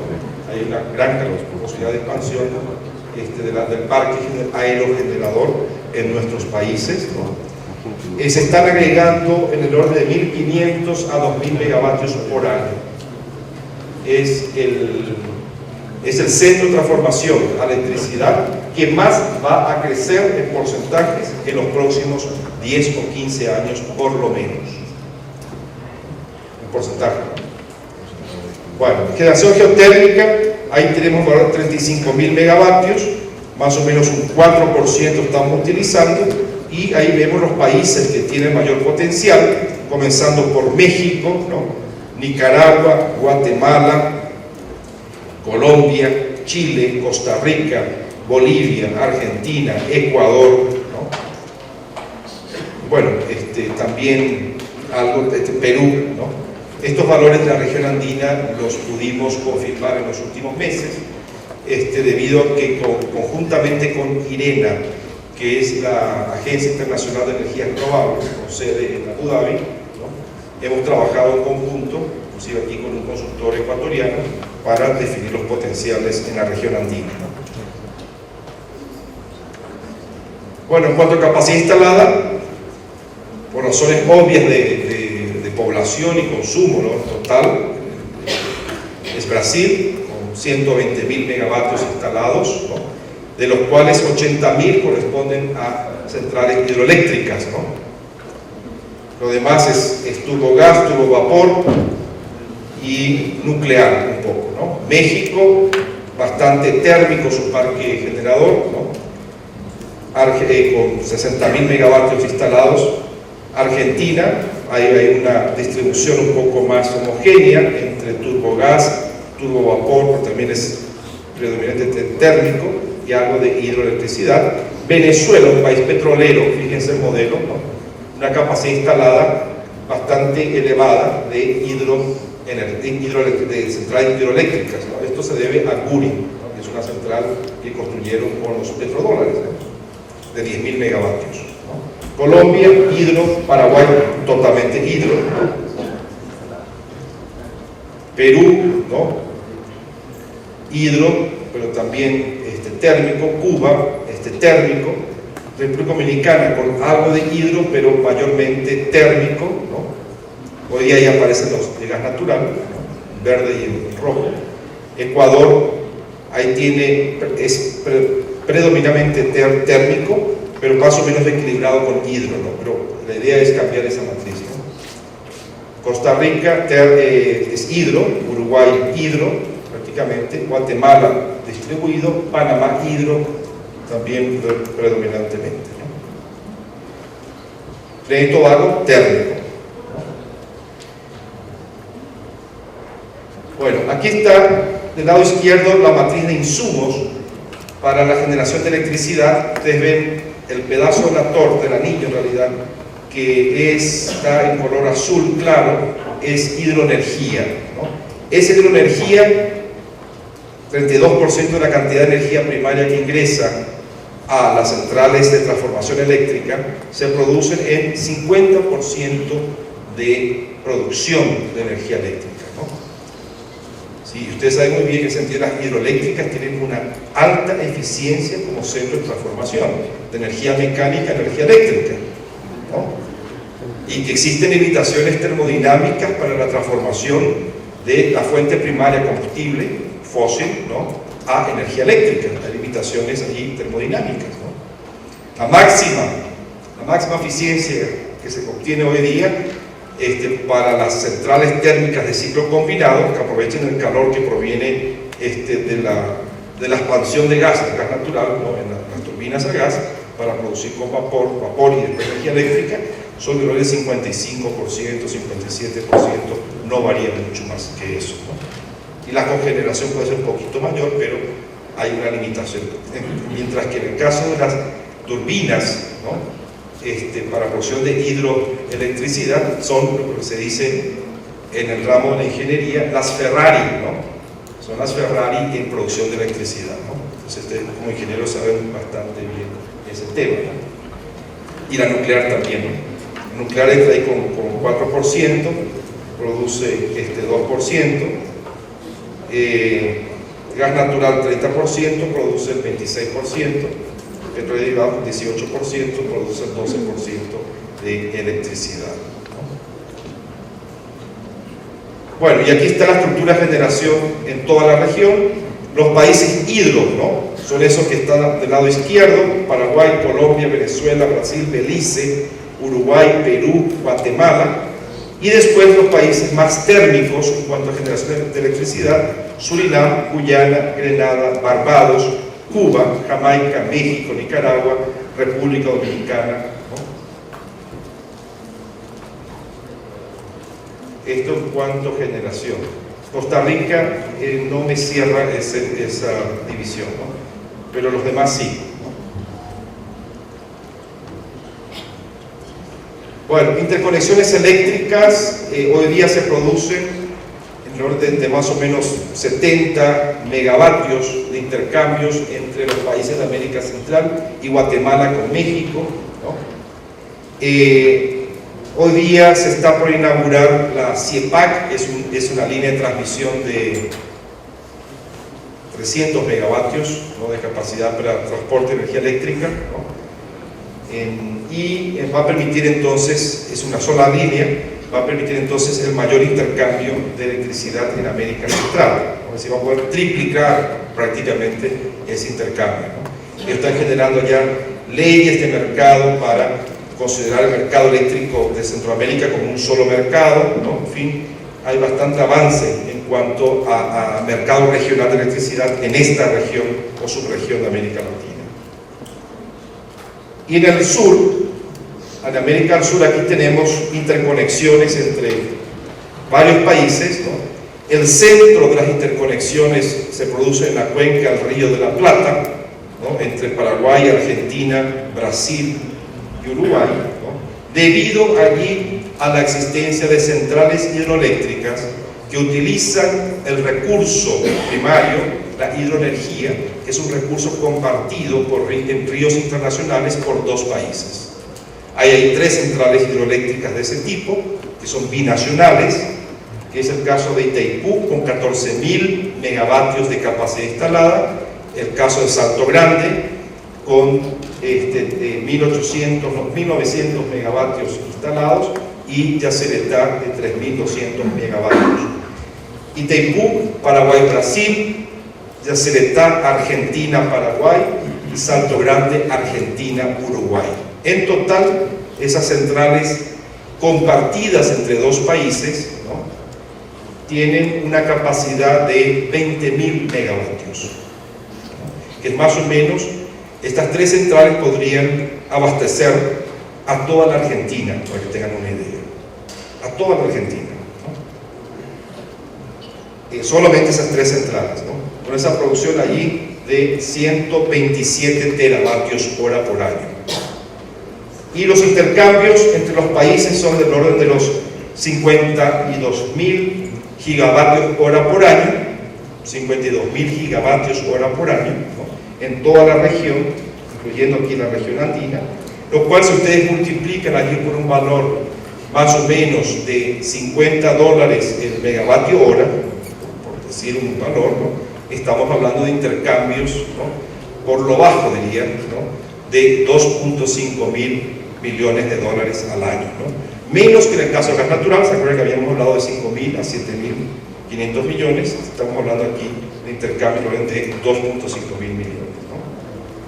Y hay menos intercambios entre Ecuador y Colombia, Ecuador, Perú, y Colombia, Venezuela. Y alguito allí, Venezuela, Brasil, ¿no? Chile, Argentina es una línea de transmisión que prácticamente no está funcionando, ¿no? Y la idea ahora, hay un proyecto que está financiado por el BID en su estadio de estudio, ¿no? Que busca interconectar Colombia con Chile, pasando entonces por Ecuador, Perú y también Bolivia, ¿no? Que es la interconexión andina, ¿no? Eléctrica, ¿no?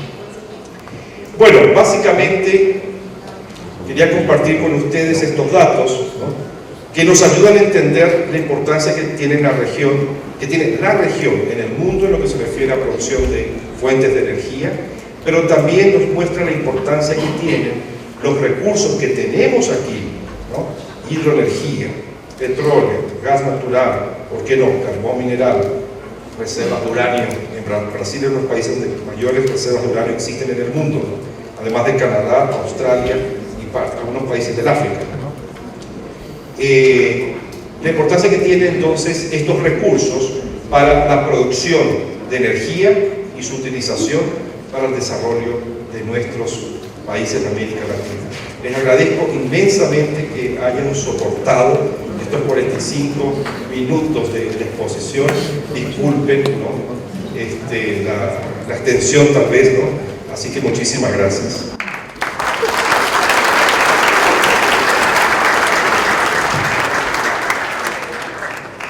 A continuación, intervención de Dr. Fausto Alvarado, representante, Superintendencia de Control de Poder de Mercado. La ponencia que nos va a tratar es la regulación de mercado energético de acuerdo a la Ley Orgánica de la Regulación de Poder de Mercado. Buenos días con todas y con todos. Un agradecimiento a la Escuela Politécnica por invitarnos o poder acogernos en sus instalaciones. Saludos a todas las autoridades presentes aquí en este importante evento. Cuando se me hizo la solicitud de poder intervenir en este evento, realmente es muy complicado hablar desde la visión netamente jurídica del derecho a la competencia dentro de una institución y de profesionales del área técnica en materia de ingeniería relacionada con el sector o el mercado energético. Y al mismo tiempo es mucho más difícil, dado que en nuestro país estamos iniciando este proceso de hacer una especie de fusión entre los sectores energéticos y la Ley Orgánica de Regulación y Control del Poder de Mercado. Realmente es un reto muy grande para el país. Desde mi punto de vista no se tiene todavía absolutamente nada en este contexto, situación que nos tiene que llevar a meditar. Y de ahí que, aparte del título de mi ponencia, yo me voy a enfocar más en lo que tiene que ver la interrelación, que si no se llega a dar, será muy complicado el desarrollo del sector energético del país si no hay una interconexión, como les decía, una interrelación entre lo que es la regulación, los entes reguladores y la autoridad de competencia, la superintendencia.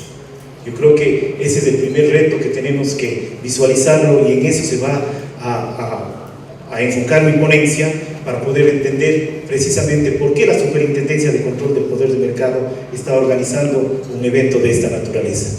¿Por qué gira sus ojos hacia el sector energético? Inclusive aquí me atrevería a decir que hay, desde el inicio hay una confusión o una mala interpretación por parte de, voy a decir, desde ya operadores económicos públicos, que piensan que la Ley Orgánica de Regulación y Control del Poder de Mercado no les incumbe o no son parte de esta normativa. Y vamos a ver que no hay una situación más alejada de la verdad, y que realmente las autoridades, a partir del 11 de octubre del año 2013, tienen que aplicar o establecer sus políticas, sus regulaciones y sus lineamientos, tomando en cuenta la Ley Orgánica de Regulación y Control del Poder del Mercado. Y ya vamos a ver por qué. ¿Por qué es importante el sector energético dentro de nuestro país? Ya hemos visto, yo creo que las cifras que acaban de ver del expositor que me precedió en la palabra es incuestionable. Pero ya desde desde la razón de ser del mercado, los sectores energéticos, los sectores de regulación o los sectores de infraestructura, como se le conocen comúnmente, tienen una incidencia vital en el resto de sectores. Si tenemos un problema en el sector de hidrocarburos, en el sector de las gasolinas, del gas, esa incidencia, que puede ser en temas de calidad, en temas de precio, va a incidir directamente en el resto de mercados que dependen para producir de estas energías, llámese diésel, llámese gas, llámese electricidad. Porque al final, el empresario, público y privado, terminará dentro de su estructura de costos introduciendo este incremento de precios, entre comillas, dentro de su costo, lo cual va a terminar afectando posiblemente su competitividad y terminará afectando también el interés general, es decir, el interés de los consumidores y usuarios dentro de ese mercado específico. Entonces, fíjense la importancia que tiene que los mercados de energía o el mercado energético funcione de manera adecuada, porque el impacto dentro del bienestar general es decisivo. Antes de desarrollar el tema propiamente de la ponencia, tenemos que ver, para sustentar lo que estoy diciendo, lo que dicen los artículos 1, que habla del objeto de la ley de competencia, y dice, en la parte pertinente, que la competencia, el control del poder de mercado, buscará la eficiencia. Aquí creo que en la conferencia anterior se habló mucho de eficiencia, y ustedes como especialistas, como técnicos, saben a qué me estoy refiriendo con esa palabra, en los mercados. Y aquí estamos yéndonos a referir al mercado energético. Buscando el comercio justo, el bienestar general y el de los consumidores y usuarios para el establecimiento de un sistema económico, social, solidario y sostenible. Ahora, ¿en qué sustento de que el mercado energético, tanto empresas públicas, las famosas EP, como empresas privadas, que de hecho en nuestro mercado están compitiendo de manera conjunta, porque están bajo el paraguas de la Ley Orgánica de Regulación y Control del Mercado? Y eso lo dice el artículo 2. Y me voy a permitir leer lo que dice la parte pertinente. Comillas: están sometidos a las disposiciones de la presente ley todos los operadores económicos, sean personas naturales o jurídicas, públicas o privadas, nacionales o extranjeras, como sin fines de lucro, que participen dentro del mercado. Entonces, si una empresa, independientemente de su naturaleza jurídica, está participando dentro del mercado energético, tiene o está sujeta a la Ley Orgánica de Regulación y Control del Poder de Mercado y su reglamento, y todas las normas que deriven tanto de la Superintendencia como de la Junta de Regulación en un determinado momento. Entonces, hay que tomar muy en cuenta las autoridades generadoras de política pública, las autoridades o los administradores de las empresas públicas, llámense gerentes, llámense ejecutivos, como quieran llamarse, están obligados por ley a tomar en cuenta lo que dispone la Ley Orgánica de Regulación y Control del Poder del Mercado. No voy a hablar hoy de las sanciones para no asustarlo, a lo mejor eso inclusive lo toque mi compañera, la doctora Emily Román, ya cuando hable propiamente dicho del tema muy puntual. Yo solo quiero dejar sentadas estas líneas muy generales. Hay un artículo que es muy importante dentro de la materia del mercado, que la autoridad y que los entes que participan dentro del mercado, llámense operadores económicos, llámense autoridades generadoras de políticas, llámense autoridades reguladoras o regulatorias, y llámese la autoridad de control, tiene que tomar en cuenta un artículo que es fundamental en relación con este mercado, y prácticamente con todos, pero en este mercado con mayor razón, y por eso lo he traído a colación, que es el artículo 3, que habla de la primacía de la realidad. Tenemos que entender cómo funcionan los mercados. Los mercados funcionan con sus propias lógicas. No es lo mismo la lógica del mercado energético que la lógica del mercado de los fármacos o del mercado de los productos agrícolas. Funcionan con sus diferentes lógicas, tienen sus diferentes estructuras o sus estructuras únicas, si cabe el término. Y eso hay que tomar muy en cuenta por parte de quienes generan política y de quienes van a hacer la regulación y el control propiamente de este mercado. Muchas veces se ha hablado de que la libre competencia genera muchas veces mucha, no sé si a veces anima aversión o ciertos cuestionamientos, pero nuestra ley habla de la libre competencia y de hecho lo habla de manera acorde a como debe ser o como debía haber sido establecida.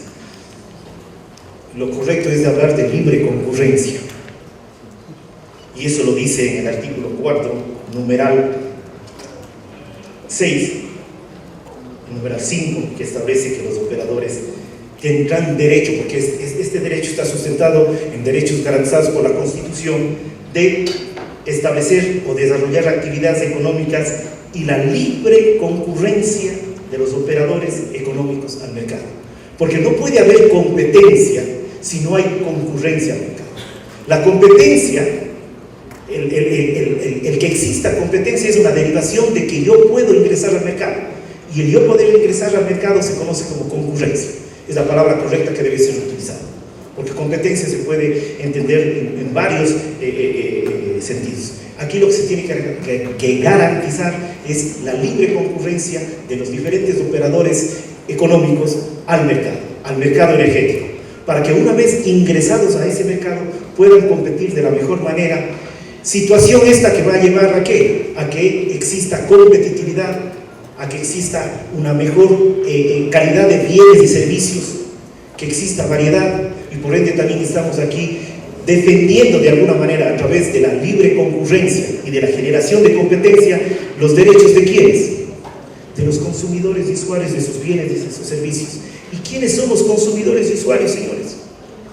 Todos y cada uno de los que estamos aquí presentes. Es decir, realmente la palabra consumidor prácticamente es un sinónimo de ciudadano, de ciudadana dentro de los estados de derechos y de derecho. Luego tenemos el tema de las restricciones y el tema de las ayudas públicas, que como digo, eso creo que lo va a tratar mi compañera, la doctora Emily Román, pero que son importantes tomarlas en cuenta. Esto no quiere decir que por esta situación el sector energético, y me atrevo a decir inclusive el sector de áreas estratégicas, estén al margen de la ley de competencia. Eventualmente podrían estar en tanto en cuanto se cumplan ciertas condiciones que están establecidas por ley. No es únicamente al pertenecer al sector estratégico que me quedo al margen de la Ley Orgánica de Regulación y Control del Poder del Mercado. Y eso sí quiero dejar muy claro. Y luego tenemos dos temas que son fundamentales en este tema. El tema del control de las concentraciones y fusiones dentro del sector energético, que hay un boom a nivel mundial y el Ecuador no está al margen de eso, y que tienen que ser reguladas y controladas por las autoridades correspondientes. En este caso, controladas y aprobadas por la Superintendencia de Control del Poder de Mercado. Independientemente, repito e insisto, si soy público o si soy privado. Y el último punto, y ojalá tenga tiempo, es lo que dispone el artículo 33, que puede ser un poco, o puede estar un poco alejado de la temática relacionada con el objetivo central de este seminario, pero que es fundamental, que es el tema de las compras públicas. Y en el sector energético y en los sectores de infraestructura, no solo en el Ecuador, sino a nivel mundial, uno de los problemas más serios de impacto realmente significativo en las finanzas públicas es el tema de la colusión en la compra pública en sectores de infraestructura y en sectores energéticos. Y ojalá podamos analizar ese artículo.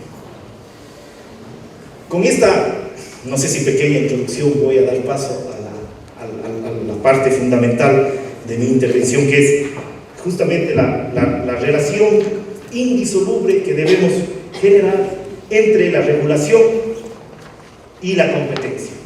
Son temas diferentes, pero que van dados de la mano. Es casi igual como decir competitividad y competencia, no son lo mismo. Ya aprendamos a diferenciar que la competencia es una y la competitividad es otra cosa. pero van dados de la mano. No puede haber competitividad si no existe competencia en el mercado. Y ahí están los resultados de la competitividad muchas veces en nuestro país, por más esfuerzos grandes que se han hecho. Yo siempre he sido crítico de que no podía generarse una mejor competitividad en nuestro país si no generábamos su caldo de cultivo, que es la competencia. Si no tenemos competencia, no puede haber competitividad.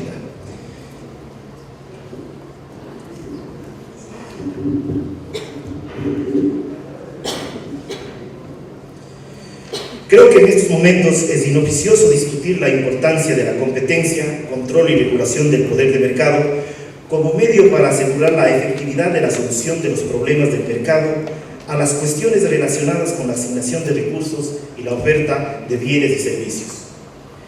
La rivalidad, es decir, la concurrencia entre los operadores económicos, constituye un poderoso estímulo a la innovación, a la eficiencia en cuanto a los costos, la mejora de la competitividad y, por ende, de la mejora del interés económico general, o como dice nuestra ley, del bienestar general.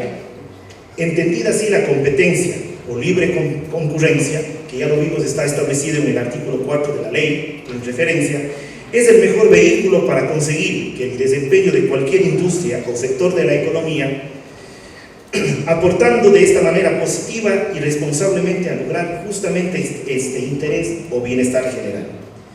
En este sentido, es importante que coexistan frente a las normas de competencia o de control del poder de mercado una presión positiva adicional por parte de la política económica de nuestro país, puesto que, como veremos más adelante en sectores como el que hoy analizamos, es decir, el energético, la relación entre la regulación sectorial propia del Ejecutivo y la labor de la Autoridad del Control del Poder de Mercado, Superintendencia, que está dentro de la quinta función del Estado, en este campo son de una relación de coordinación.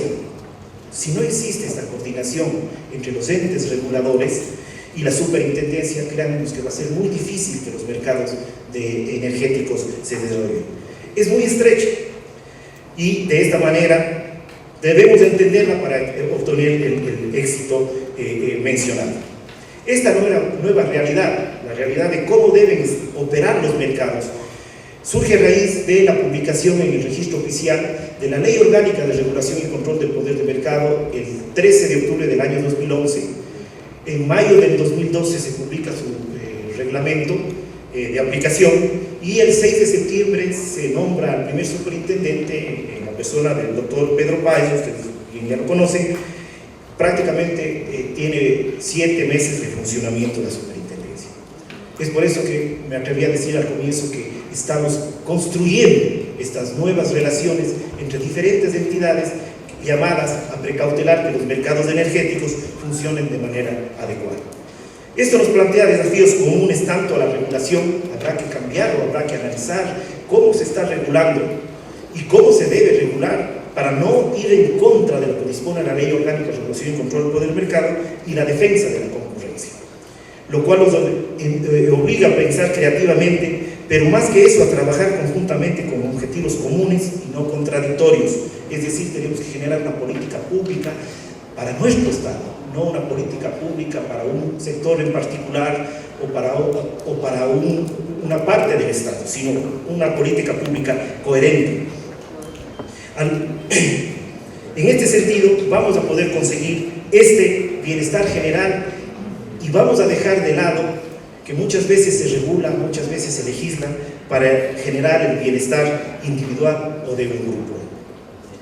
En este evento de carácter académico queremos dejar planteadas interrogantes que se tendrán que ir despejando o respondiendo conforme vamos aplicando de manera conjunta estas nuevas realidades normativas en nuestro país. En este sentido tendremos que responder a preguntas como: ¿cuáles son los problemas que emergen de la aplicación de las reglas o normas pro-competitivas en sectores regulados como el energético? ¿Cuáles son los nuevos desafíos regulatorios en un contexto de introducción de competencia en sectores regulados? Asimismo, y dado los procesos de concentración y fusión que en este sector se vienen dando a nivel mundial, se debe analizar de manera apropiada las ventajas o no de ciertas fusiones dentro de nuestro país en sectores de vital importancia como es el sector energético. Es asimismo indiscutible creer que la innecesaria acción del Estado, que es innecesaria la acción del Estado en los sectores. La importancia que estos sectores tienen dentro de la economía hace que la acción y participación técnica del Estado sea completamente necesaria, insisto, e indispensable. La regulación y el control de sectores en los que conviven segmentos competitivos y monopólicos, como en el caso de las telecomunicaciones, la electricidad, el petróleo y el gas, representan un enorme desafío, pues se tendrá que conciliar o adecuar tanto las políticas públicas, la regulación, a las normas que se derivan de la Ley Orgánica de Regulación y Control del Poder del Mercado y de la regulación sectorial propiamente dicha. Pues en este sector vamos a encontrar operadores económicos que no operan bajo régimen de competencia de acuerdo a lo que dispone la Ley Orgánica de Regulación y Control del Poder del Mercado. Otros que operan parcialmente y donde la acción de la autoridad, en este caso la superintendencia, deberá mantener una supervisión continua para mantener o sostener en el tiempo. Acabamos de ver que las reservas petroleras de nuestro país tienen un estimado de 34 años, las nuevas condiciones competitivas derivadas de estas nuevas normas, valga la redundancia. De la experiencia de otros países se puede concluir que para que este tipo de mercados funcionen de manera eficiente y que de esta manera podamos conseguir el bienestar general, es fundamental adecuar a la par mecanismos adecuados de regulación con las políticas de competencia. Pero no solo esto basta. Las autoridades, tanto el regulador como la superintendencia, tienen que estar en permanente coordinación para efectivamente conseguir este objetivo de la manera más adecuada. Un criterio a tener muy en cuenta es que tanto la introducción de competencia, donde sea posible, como la mejor en las prácticas regulatorias son los principales métodos para asegurar la provisión eficiente de los bienes y servicios. Por lo tanto, la promoción de la eficiencia a través de la introducción de competencia y mecanismos formales, idóneos y técnicos de regulación requiere, subrayo, una acción activa del Estado y conjunta de sus instituciones, y de una manera particular mediante la labor coordinada y técnica de los entes reguladores y de la autoridad de competencia, es decir, de la superintendencia. En muchos casos, la competencia es la forma más adecuada de alcanzar el objetivo de eficiencia en la provisión de bienes, como ya lo manifestamos hace unos minutos. Esto sucede en distintas medidas en la generación de electricidad, la provisión de gas, la explotación petrolera y sus derivados o los servicios de telecomunicaciones. Los resultados pueden ser heterogéneos, pues son mercados bien definidos dentro del gran mercado energético, pero al mismo tiempo son muy diferentes entre sí. Así, mientras que en la generación de electricidad se puede desarrollar, dada su estructura, condiciones competitivas, la producción de gas se lleva a cabo en un mercado altamente concentrado que presenta ciertas evidencias de tener una estructura y comportamiento oligopólico, no por ello per se contrario a lo que dispone la norma, pero que precisamente por esta condición requiere de un análisis por parte de las autoridades relacionadas, es decir, el regulador y la autoridad de competencia. Un caso muy particular, que nació incluso en sus primeros momentos como un monopolio natural, es el mercado de las telecomunicaciones, que si bien no es un mercado propiamente energético, dado el tema de ser un mercado de infraestructura, el ejemplo creo que nos va a venir muy bien. En este sector, el desarrollo tecnológico o de las nuevas tecnologías le ha permitido pasar de ser uno de los mercados y sectores, ha pasado a ser uno de los mercados y sectores más competitivos del mundo, por lo que es indispensable desarrollar toda una regulación que permita un crecimiento competitivo en favor de los operadores económicos, pero fundamentalmente en favor de los usuarios de este servicio. Pero también debemos estar claros y no caer en la ingenuidad de que todo lo soluciona la competencia. La competencia muchas veces puede ser una alternativa no factible o inclusive no deseada, en cuanto no constituye la mejor forma o alternativa de promover la eficiencia, es decir, lograr el bienestar general, pues esta impone un costo demasiado elevado en términos de cobertura del servicio.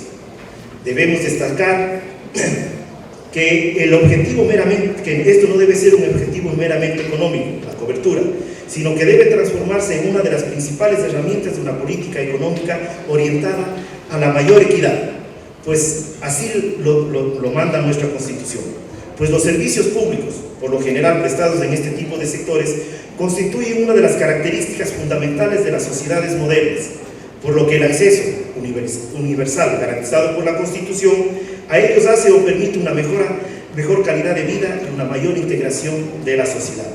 La accesibilidad en términos de disponibilidad del bien o servicio, de una mayor variedad, elección y a precios que pueden ser afrontados o cómodos, si queremos llamarlos, son derechos de los consumidores que deben ser, y es un objetivo fundamental para la política del actual gobierno y de cualquier gobierno, pues a través de ella lo que se está buscando es promover la equidad o igualdad y al mismo tiempo aumentar las oportunidades de los estratos más pobres de nuestra sociedad.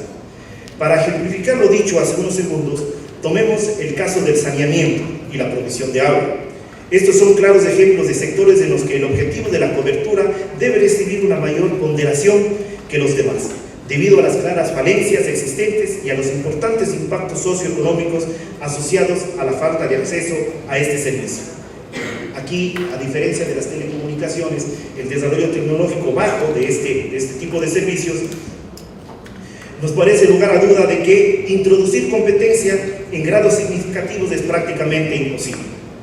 Y por eso la producción monopólica sigue siendo la mejor alternativa. Pero esta producción monopólica tiene que ser regulada y regulada de manera eficiente para no generar abusos por parte de estos operadores que terminan siendo monopolios naturales, pero monopolios al fin que tienden por lo general al abuso. Pero esto no puede ni debe significar que se deba descuidar el objetivo de la eficiencia. Estos monopolios inclusive deben funcionar de manera más eficiente que otro tipo de monopolios o que otro tipo de empresas, dado el servicio que prestan este tipo de empresas. En este sentido, vemos que tanto la regulación como la defensa de la competencia son instrumentos de política pública que tienen por objetivo que el resultado del funcionamiento de los mercados, y de manera particular los energéticos y de infraestructura, se asemejen lo más posible al que se surgiría de un proceso competitivo efectivo. En el caso de la regulación para estos sectores, estableciendo en forma explícita algunas variables como precios o beneficios, adoptando esquemas de incentivos apropiados y promoviendo la competencia donde sea posible y efectiva.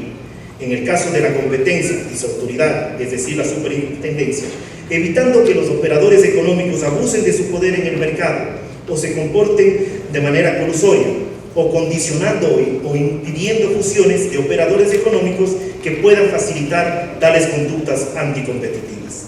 Estas dos políticas, así como las autoridades que las aplican, es decir, el regulador y la autoridad de competencia, son necesariamente complementarias, por lo que se hace imprescindible que haya una estrecha coordinación entre ellas si queremos tener un verdadero sector energético altamente eficiente y competitivo, y que de esta manera contribuya a lograr un comercio justo que busque el bienestar general de los consumidores y usuarios para el establecimiento de un sistema económico, social, solidario y sostenible. Esa es la parte conceptual de por qué una autoridad de competencia tiene presencia o tiene que ver con el sector energético, y más estrechamente con los sectores reguladores de dichos sectores. Llámese agencias de regulación. Aquí tenemos varias agencias de regulación, la Agencia de Regulación de los Hidrocarburos, la Agencia de Regulación Minera, de las pocas que me acuerdo, que deben trabajar de manera conjunta con la superintendencia, en materia propiamente de regulación de cada uno de sus mercados. Fíjense ahí, no es lo mismo la regulación del sector minero que la regulación del sector del gas o de los combustibles líquidos. No es lo mismo la regulación en el sector de energía eléctrica o inclusive termoeléctrica, a lo mejor, y si estoy hablando algo que no esté bien, me perdonan, pero creo que son mercados completamente diferentes. Inclusive dentro de estos mercados hay diferentes mercados dentro de ese mismo mercado, porque funciona de una manera completamente diferente el mercado de generación eléctrica, de otra manera el mercado de transmisión, y de una manera muy diferente el mercado de la distribución. Pero es un solo mercado, el mercado energético de electricidad. Entonces, tenemos que aprender a conjugar eso para poder, como bien decía inclusive el expositor que me precedió, para poder tener mercados energéticos eficientes. En el momento que tengamos mercados energéticos eficientes, los principales beneficiados vamos a ser todos y cada uno de nosotros y la sociedad en su conjunto. Y para eso debemos trabajar de manera adecuada, sistematizada, coordinada las autoridades correspondientes. Tenemos que empezar a generar este tipo de políticas, y no cada uno, más que pertenezcamos a diferentes estamentos del Estado, llámese funciones del Estado, tenemos también que entender que somos un solo Estado. No podemos ir unos por un lado, otros por otro lado, sino todos de manera conjunta, obviamente dentro de nuestras competencias. Y ojo, no estoy diciendo competencias, sino competencias con la S, que es completamente también diferente.